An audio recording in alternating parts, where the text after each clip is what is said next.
வீடியோவில் I want to provide a value.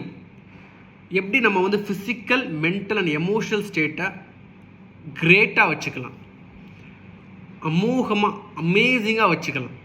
ஏன்னா அந்த 3 ஸ்டேட்டுமே நல்லா இருந்ததுன்னா நமக்கு வந்து மற்ற எல்லாமே எக்ஸ்டர்னலுங்க.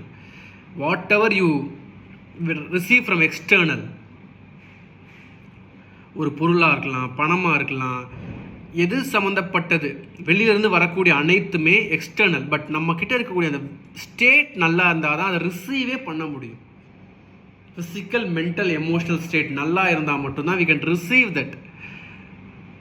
அட்லீஸ்ட் அதை ரிசீவ் பண்ணுறதுக்காவது நம்ம ஸ்டேட் நல்லா இருக்கணுமா இல்லையா? நல்லா சம்பாரிச்சிருப்பாங்க, திடீர்னு பார்த்தீங்கன்னா சடனாக பார்த்தா ஹார்ட் அட்டாக். அந்த பணம்லாம் நோ யூஸ்.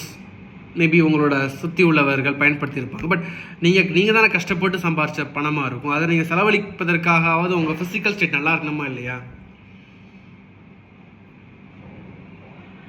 ரிட்டையர்மெண்ட்டுக்கு அப்புறம் சந்தோஷமாக மகிழ்ச்சியாக இருக்கலாம்னா ரைட்டு, ஓகே, மகிழ்ச்சியாக இருக்கலாம். ஆனால் இப்போ உங்கள் மென்டல் ஸ்டேட் எப்படி இருக்குது? மகிழ்ச்சி, அட்லீஸ்ட் அந்த மகிழ்ச்சியை உணரக்கூடிய ஒரு தருணங்கள், ஒரு சில விஷயங்கள் உங்கள் லைஃப்பில் இருக்கா? உங்கள் பாஸ்ட் மெமரிஸ் ஃபுல்லாகவே சஃபரிங், ட்ராமாஸாக இருந்ததுன்னா நீங்கள் எதை நினைத்து சந்தோஷப்பட முடியும்? எதை நினைத்து நீங்கள் வந்து மகிழ்ச்சியாக இருக்க முடியும்? மென்டல் ஸ்டேட்டை போச்சு.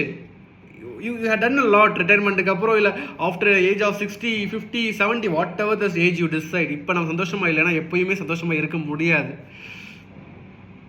So what about your mental state, emotional state? What you give out, என்ன மாதிரி வேர்ட்ஸ் பயன்படுத்துகிறீங்க? how you treat people, how you treat yourself, self love, self care. உங்களோட எமோஷனல் இன்டெலிஜென்ஸ் எப்படி இருக்குது? அது அப்பப்போ சந்தோஷமாக இருக்கேன், அப்பப்போ துக்கப்படுறேன், அப்பப்போ துயரப்படுறேன். As a human being we have to go through all the phase of life, definitely. ஆனால் வெளியே நடக்கக்கூடிய விஷயத்துக்கு நம்ம ரியாக்ட் பண்ணி வி ஆர் ஆக்சுவலாக என்ன நடக்குது? Nothing is going to change in external things and we can't change external things. நம்மளோட ஃபிசிக்கல் ஸ்டேட் அடியாகுது, மென்டல் ஸ்டேட் அடியாகுது, எமோஷனல் ஸ்டேட் அடியாகுது. பார்த்து நல்ல சீட்டா எடுக்க சொல்லுப்பா. என்ன மறுபடியும் துபாய்க்கே போலாமா, இல்ல இந்த ஊர்ல இருந்து ஒரு ஓரஞ்சாரமா உட்கார்ந்து தொழில் பண்ணலாமா, மொத்தத்துல இந்த ஊர்ல இருக்கலாமா?